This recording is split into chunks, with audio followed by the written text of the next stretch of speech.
Il était une fois des cités qui se créaient et se développaient à l'image des sites internet sur la toile. On appelait cela le Greekternet.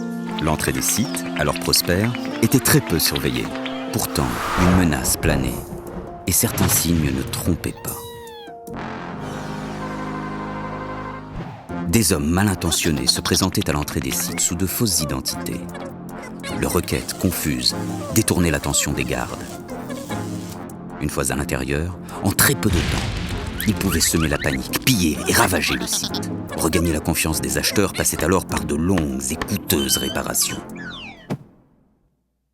Parfois même, ces attaques étaient très organisées et mobilisaient une armée entière. Celle-ci venait assiéger le site. Il devenait alors inaccessible, les voies d'accès impraticables. Plus aucun échange n'était possible, et le site finissait bien souvent par disparaître. Les dieux semblaient en avoir décidé ainsi.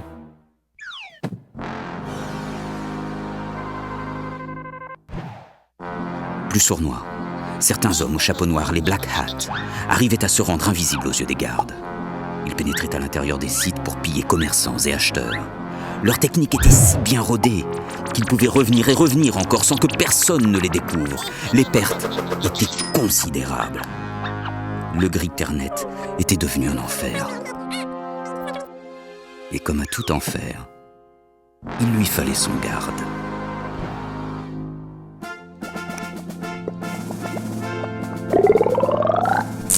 Avec Cerberus, les sites pouvaient reprendre le cours de leur vie. L'entrée des portes était maintenant sécurisée.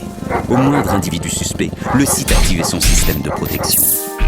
Les gardes étaient formés pour déjouer toute tentative malveillante.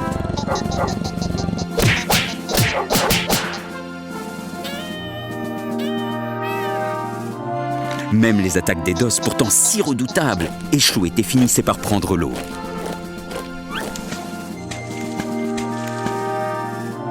Mieux encore, le Cerbère patrouillait dans les allées et allait débusquer les Black Hat jusque dans leurs repères. La sérénité retrouvée, les sites pouvaient à nouveau prospérer pour le plus grand bonheur de ces commerçants.